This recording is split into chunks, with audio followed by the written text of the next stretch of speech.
So today I want to discuss some Smacna in regards to fire dampers. Fire dampers are a very important part in some HVAC installations, especially in your commercial and industrial settings. There's a lot of different types of fire dampers and how they function that is in use today in a lot of those areas. Your curtain fire damper, these types are used up to about 36 by 36 inch ductwork, and after that they cannot hold against air pressure, so multiple blade dampers are going to be used instead of these. How do these actually work is there's a spring that is wrapped around the jack shaft, and the fusible link releases them to slam them shut in the event of a fire. So basically these things here has a fusible link in there, and if heat is applied to that fusible link, it snaps. And once that link snaps, the fire damper jams shut.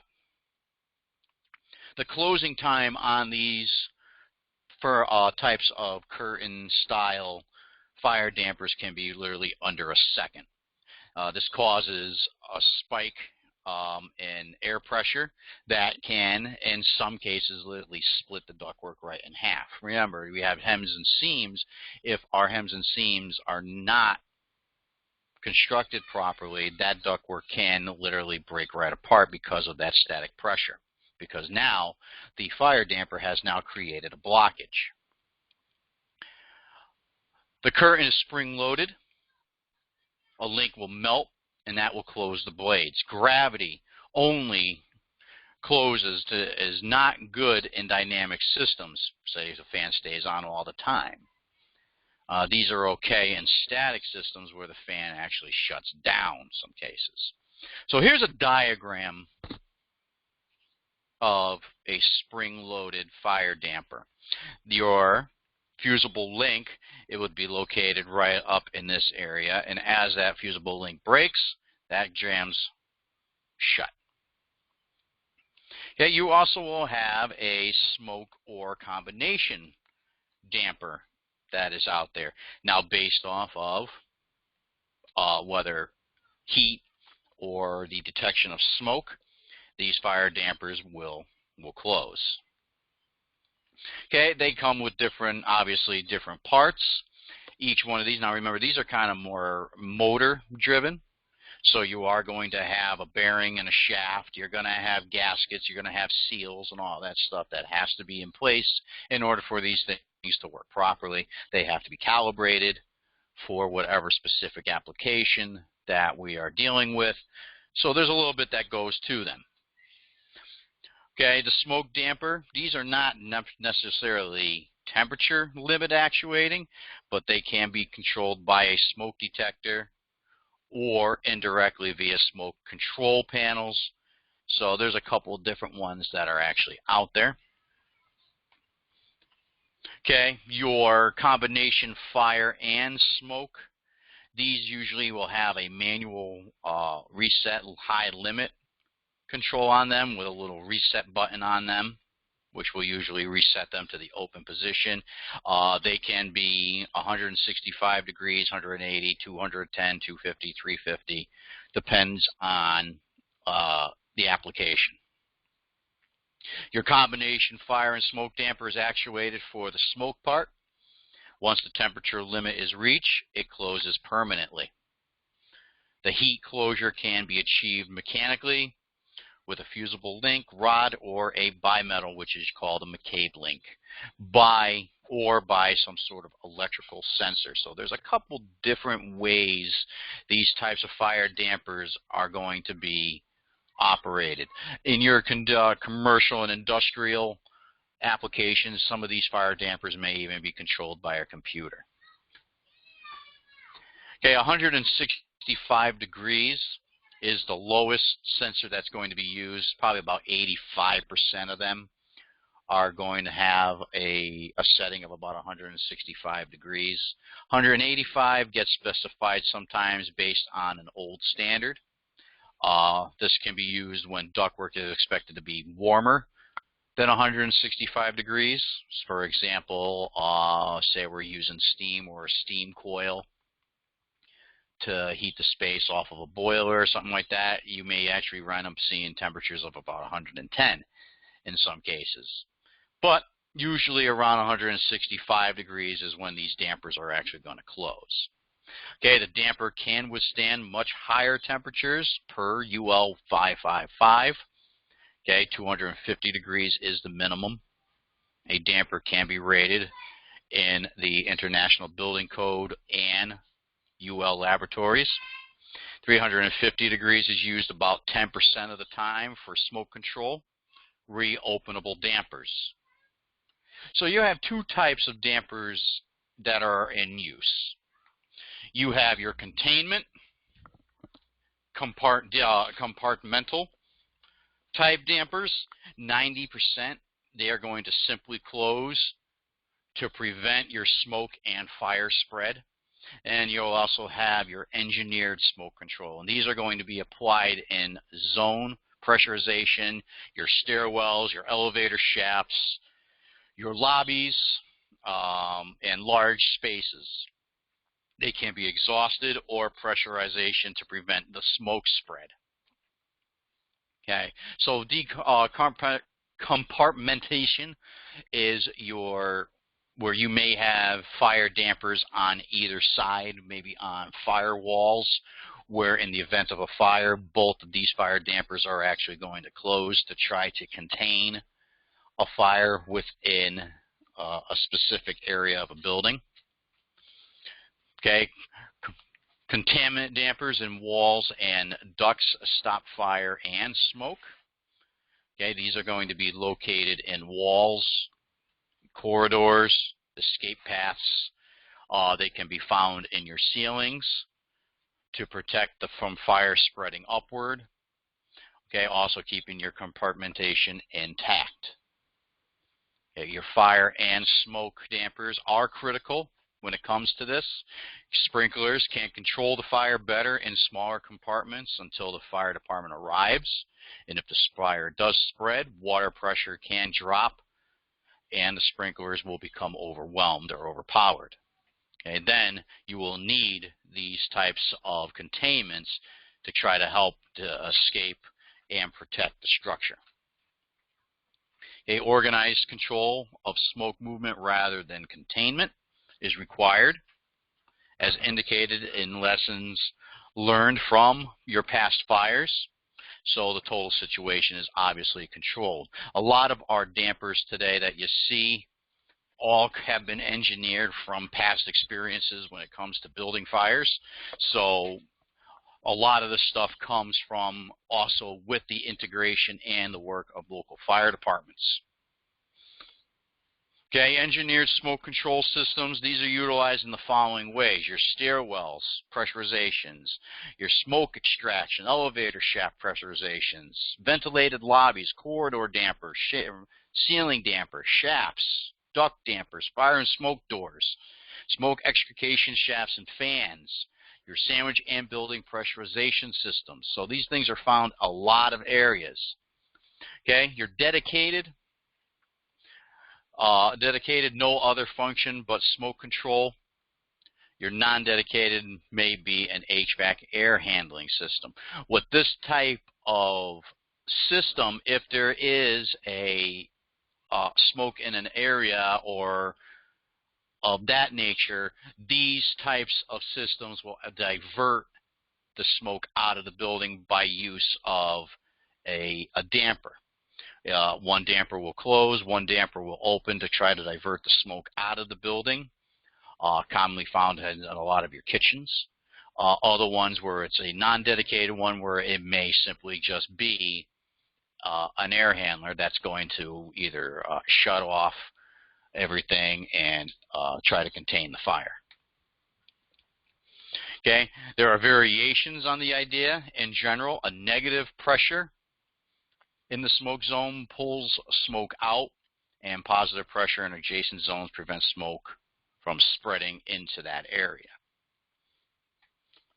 Okay, smoke control can be managed by a BAS or the fire alarm system. Again, like I said, some of these stuffs is going to be integrated into a computer where it's going to trigger the fire alarm system and possibly even some of your sprinklers.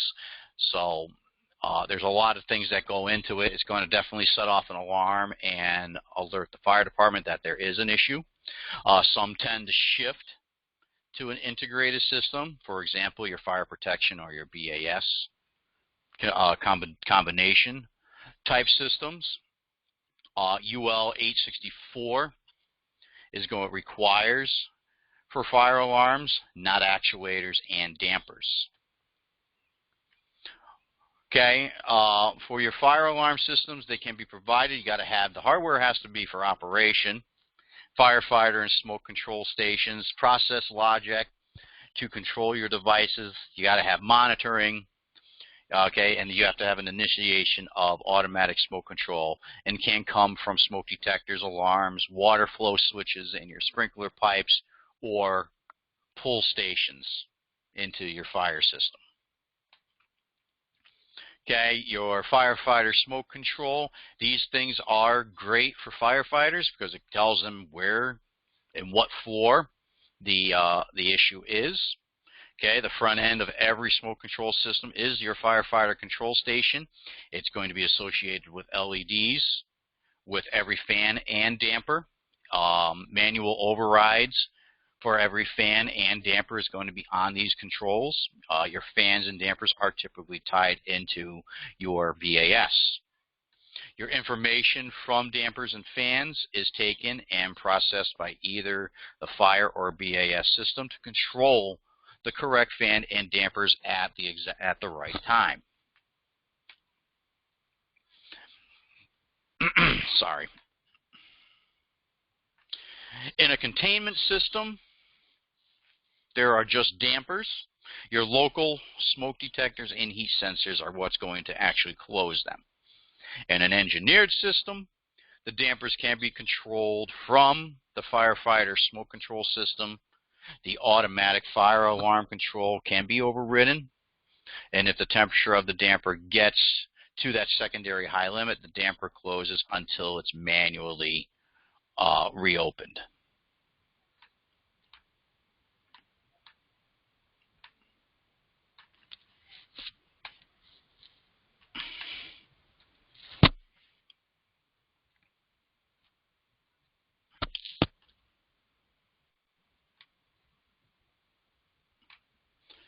About 85% use a local smoke detector within 5 feet of that damper to initiate closure.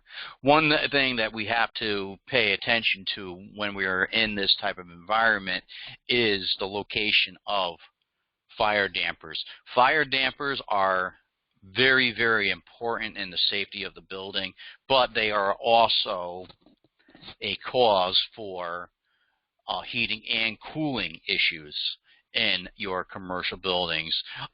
Fire dampers can fail, and when they do create airflow issues. They do create problems with static pressure.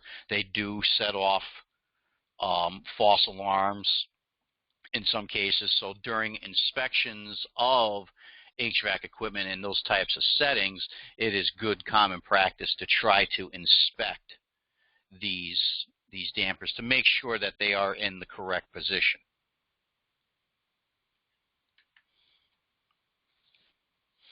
Okay, so here is an example of a factory mounted smoke detector.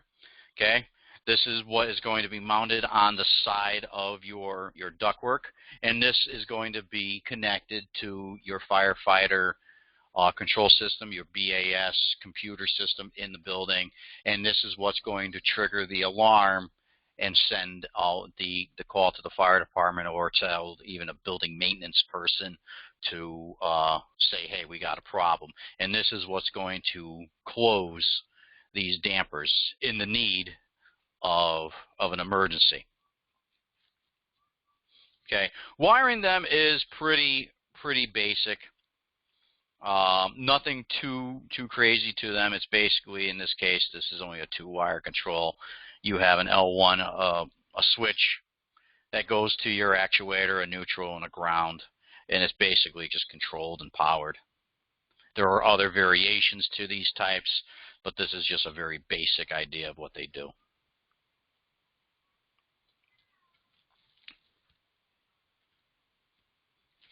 Okay, here's another picture of your high limit sensor and reset switch. Some of them will have a status light, which kind of gives you an idea of whether they're opened or closed. But this is what they would actually look like on the side of a piece of ductwork. For as far as codes and standards are concerned, vertical shafts, smoke detect, fire smoke dampers required at penetration. This is one of the most important protections against smoke and spread of fire. Your shafts and lobbies, sprinkler trade-offs exist in your International Building Code, not the UBC. Your corridors, derated requirements in your IBC, not your UBC. These are the escape paths. They should be protected. You are not safer in an IBC building. Okay, they have to be there. If you are going to be in a commercial, an industrial building, it is code that fire dampers are put into the ductwork. They need to be there to help suppress and contain a fire in the event of an emergency. Okay, oh, sorry, I had to go back. Hit that too quickly.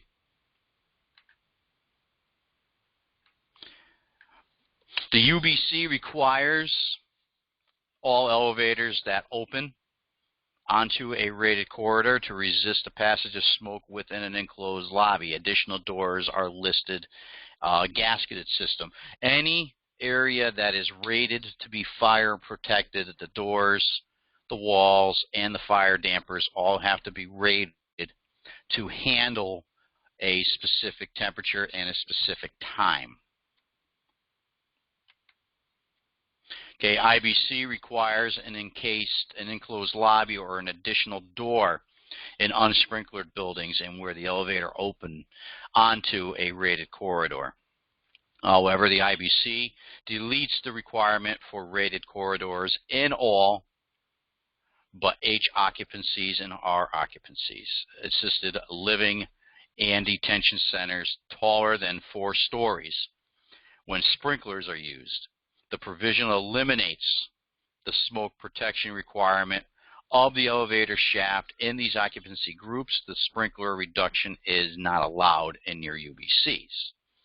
Okay, IBC section 1004.3.2.1, sounds like we're in Star Trek now, deletes the requirement for rated corridors in sprinklered buildings for all AEBFMSU I-2 and I-4 occupancies. Now, all of those letters all signify different building codes within the IBC. Okay, if you want to look up what those are, you have to get the IBC code book to see what they are. Okay, UBC section 508-6 expressly prohibits the reduction of a rated corridor, even if the sprinklered building. Okay, 90-A and 90-B for NFPA all deals with fire protection. For NFPA for HVAC, NFPA 92A and B deals with smoke controlled systems in large spaces. NFPA 80 deals with all of your fire. NFPA 105 deals with all of your smoke, doors, and dampers. Okay, your testing requirements every 4 years per NFPA. Your smoke detectors, fire dampers all need to be tested every 4 years. Local codes may vary. Hospitals are every 6. Okay, Your local codes, life safety standards and codes are always changing in development. As you are in the field, it is the responsibility of the contractor, business, and the technician to stay up on different and changes of your local codes and municipalities. It is also important to stay up to code with the International Mechanical NFPA codes to make sure that you are staying within the guidelines when installing and inspecting fire dampers and such. Trade-offs between levels of cost and safety will always exist. Okay, different views also exist. Some people say you have to do this, some people say you don't. Okay, we don't care what these other people say. You need to follow what is in the NFPA, International Building Code, and whatever other codes and municipalities are being used. Okay, the purpose of life safety is to protect the people, not the building. By protecting the building, we protect people. Okay, first code to clearly state this was the 1997 UBC. Okay, codes require life safety systems be maintained in operating conditions. Rules are mostly unwritten. Okay, most of the stuff is common sense. If it breaks, we need to fix it. Okay, usually the fire marshal has the final authority on dampers and stuff like that. Usually when we're putting in these types of systems, the fire marshal has to come out and inspect the job, make sure that it is up to code and meets the standards for that particular area. Okay, NFPA 80 and 105 require maintenance and replacement or repair of actuators and dampers. UL accepts actuator replacement but does not regulate it. Your actuator should be UL 555S listed with the manufacturer. Equal or better is required. Okay, some of your actuators will have an indicator light. This is most commonly used for the auxiliary switches, okay, in a lot of your areas. So there's a lot of stuff that goes into your fire dampers, but what we need to do is we need to make sure that we are constantly monitoring and doing our part to make sure that the system is up and operating the way it's supposed to be.